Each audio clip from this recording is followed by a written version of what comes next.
Everyone, welcome back to my channel. आज हम पढ़ने वाले हैं class 10 English chapter 5 glimpses of India, जिसमें कि इंडिया के अलग अलग पार्ट्स के बारे में बताया गया है।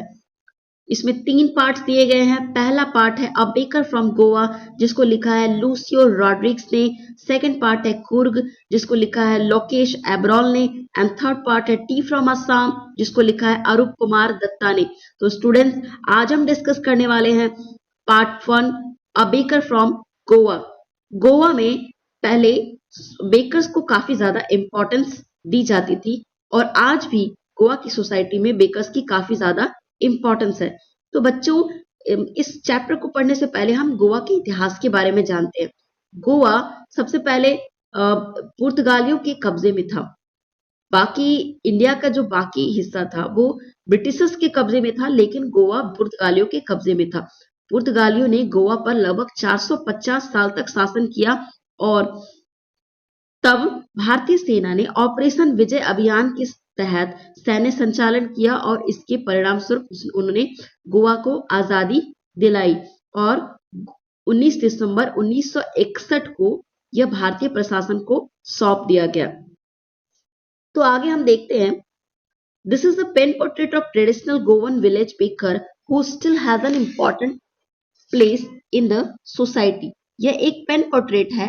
पेन पोर्ट्रेट यानी कि जब हम किसी के बारे में बताते हैं तो उसे पेन पोर्ट्रेट कहा जाता है। तो गोवा के एक पुराने जमाने का बेकर है जिसकी आज भी गोवा की सोसाइटी में काफी ज्यादा इंपॉर्टेंस मानी जाती है। Our elders are often heard reminiscing nostalgically about those good old Portuguese days, the Portuguese and their famous loaves of bread. आज भी हम कई बार अपने बड़े बुजुर्गों को पुराने जमाने को याद करते हुए सुनते हैं कि वो कहते हैं कि वो पुराने पुर्तगीज दिन कितने अच्छे हुआ करते थे। पुर्तगीज और उनके famous bread loaves. Those eaters of loaves might have vanished but makers are still there. आज भी जो ब्रेड लॉव्स को खाने वाले हैं वो शायद वो अब खत्म हो चुके हैं, लेकिन जो बनाने वाले हैं वो आज भी एग्जिस्ट करते हैं। आज भी वो हमारे बीच हैं। The moulders, the mixers and those who bake the loaves. जो ब्रेड लॉव्स बनते हैं उसमें 3 प्रक्रियाओं से उसको गुजरना पड़ता है। सबसे पहले होता है मिक्सिंग का प्रोसेस होता है, उसके बाद मोल्डिंग होता है and then baking. Those age old time tested furnaces still exist. वो बहुत पुराने ज़माने की भट्टियाँ जिनमें कि बेकर्स जो है वो बेक किया करते थे वो आज भी एग्जिस्ट करती हैं, आज भी उपस्थित है, आज भी हैं। The fire in the furnaces has not been extinguished. जो भट्टियों की जो आग है वो आज भी जलती है, वो आज भी बुझी नहीं है। The third end of the jingle of traditional bakers bamboo heralding his arrival in the morning can still be heard in some places. Maybe the father is not alive but the son still carries on the family profession.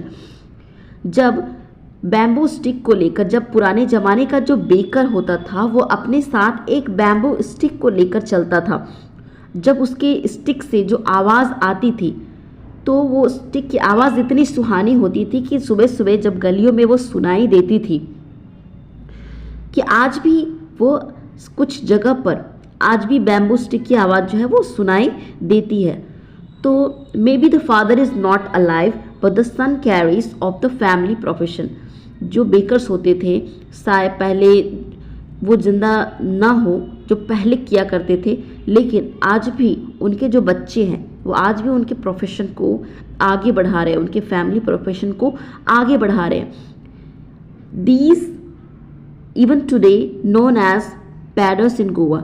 These bakers are even today known as poder in Goa. Goa में आज भी इन bakers को पैडर कहा जाता है। During our childhood in Goa the baker use to be our friend, companion and guide. हमारे बचपन के दिनों में ये जो बेकर हुआ करते थे वो हमारे दोस्त होते थे, कंपेनियन होते थे, गाइड होते थे। He use to come morning in the selling round. He use at least twice a day. दिन में 2 बार वो आया करते थे। when he set out in the morning on his selling around and then again when he returned after empty his huge basket. पहली बार तो वो तब आता था जब वो बेचने के लिए निकलता था अपने ब्रेड लॉव्स को, और सेकंड टाइम वो तब आता था जब वो अपने बेच करके जब वो वापस लौटता था। द जिंगलिंग थर्ड of his bamboo woke up from the sleep and we ran to meet and greet him. जो उसके बैम्बू स्टिक से जो आवाज़ आती थी उससे हम उठ जाया करते थे और दौड़ करके हम उससे मिलने के लिए जाया करते थे, उसको ग्रीट करने के लिए। Why was it so? लेकिन ऐसा क्यों था? Was it before the love love of the loaf? ऐसा इसलिए था क्योंकि हमें ब्रेड लॉफ बहुत ज़्यादा पसंद था? Not at all. लेकिन ऐसा कुछ भी नहीं है, ऐसा नहीं था। The loaves were bought by some पैस्किन और बेस्टिन the maid servant of the house. जो ब्रेड लॉफ्स होते थे वो मिड सर्वेंट्स के द्वारा खरीद लिए जाते थे। पैस्किन और बेस्टिन मिड सर्वेंट्स होते थे जो कि उन्हें खरीद लेते थे। What we long for were those bread bangles which we choose carefully, sometimes it was sweet bread of special make. तो हम किस चीज़ का इंतज़ार करते थे? हम जो इंतज़ार करते थे वो इंतज़ार करते हम ब्रेड बैंगल्स का, जो कि हमारे लिए स्पेशली, बच्चों के लिए स्पेशली बनाए जाते थे, जो कि मीठे होते थे। The bakers made his musical entry on the scene with jang jang sound of the specially made bamboo staff. तो बेकर जो था वो जब गलियों से गुजरता था तो उसके स्टिक से जो आवाज़ आती थी, झैंग झैंग की आवाज़ आती थी। Sound of his specially made bamboo staff. One hand supported to the basket on his head and other banged the bamboo on the ground. उसका एक हाथ जो था वो एक टोकरी को पकड़े हुए रहता था और दूसरा हाथ उसके स्टिक को वो बैम्बू स्टिक को वो ज़मीन पर रखता था। He would greet the lady of the house with the good morning and then place his basket on the vertical bamboo. उसके बाद वो क्या करता था, जब वो सुबह जब आता था तो वो जिन भी लेडीज से मिलता था उनको ग्रीट करता था, गुड मॉर्निंग करता था और फिर अपने टोकरी को bamboo stick, vertical bamboo stick पर रखता था। We kids would be pushed aside with a mild rebuke and the loaves would be delivered to the servant. हम बच्चों को पुश कर दिया जाता था, धक्का मार करके इधर साइड कर दिया जाता था और जो ब्रेड लोव्स होते थे वो सर्वेंट्स को दे दिया जाता था और वो घर पे उनको पहुंचा देते थे। But we would not give up, लेकिन हम हार नहीं मानते थे। हम क्या करते थे, किसी न किसी तरह से हम ऊपर चढ़कर देखते थे कि उसकी टोकरी में क्या क्या है। We would climb a bench, हम बेंच पर खड़े हो जाते थे, and the parapet and peep into the basket, और फिर हम वो झांकने की कोशिश करते, पीप करना चाहिए, झांकने की कोशिश करते थे उसकी टोकरी में। somehow I can still recall the typical fragrance of those loaves. शायद मुझे आज भी उस जो ब्रेड लोव्स होते थे उनकी खुशबू जो है आज भी याद है। Loaves for the elders and the bangles for the children. जो लोव्स होते थे वो बड़ों के लिए थे और जो ब्रेड बैंगल्स थे वो बच्चों के लिए थे। Then we didn't even care the brush our teeth और वॉश आवर माउथ प्रॉपरली। हम इतने ज़्यादा एक्साइटेड होते थे कि हम तो ब्रश करना भी भूल जाते थे कि हमें ब्रश भी करना है, हम ब्रश भी करने की के बारे में सोचते नहीं थे। एंड वाई शुड बी, और आखिर हम ब्रश क्यों करें? Why who would be take the trouble to plucking the mango leaf for the toothbrush. कौन इतनी ट्रबल करेगा कि मैंगो लीफ तोड़ करके लाएगा ब्रश करने के लिए? And why was it is necessary at all, आखिर ये इतना ज़रूरी क्यों है, ब्रश करना ज़रूरी क्यों है? The tiger never brushed his teeth, tiger भी तो ब्रश नहीं करता। Not T could wash and clean, hot T could wash and clean up everything so nicely after all. सुबह सुबह जो गर्म चाय मिल जाती वही सब कुछ साफ कर देता था। Marriage gifts are meaningless without the sweet bread known as the ball, just as a party or a feast loses its charm without bread. शादी में दिए गए जो गिफ्ट होते थे उसका कोई मतलब नहीं होता था जब तक कि उसके साथ मीठी ब्रेड बोल ना दिए जाए। कोई भी पार्टी जो थी वो उसके बिना अधूरी थी। Not enough can be said how important a baker can be for a village. तो क्या ये बताने के लिए काफी नहीं है कि गोवा के विलेज में बेकर्स की कितनी इंपॉर्टेंस थी। The lady of the house must prepare sandwiches on the occasion of her daughter's engagement. जो लेडी होती थी घर की वो अपने बेटी की सगाई में सैंडविचेस बनाती थी। Cakes and ball and horse as the must for Christmas as well as other festival. Cakes बनाए जाते थे, बॉल एंड हार्स बनाए जाते थे अदर फेस्टिवल्स में, क्रिसमस में, तो ये सारी चीजें इंपॉर्टेंट होती थी। दस the presence of the baker furnaces in the village is absolutely essential. इसलिए गोवा के ट्रेडिशनल गांव में बेकर का होना बहुत ज्यादा जरूरी था। The baker is a bread seller of those days had a peculiar dress known as the kabai। जो बेकर होते थे उन दिनों वो एक ड्रेस पहना करते थे, ट्रेडिशनल ड्रेस होता था, उसको कबाई कहा जाता था। It was a single piece long frock reaching down the knees.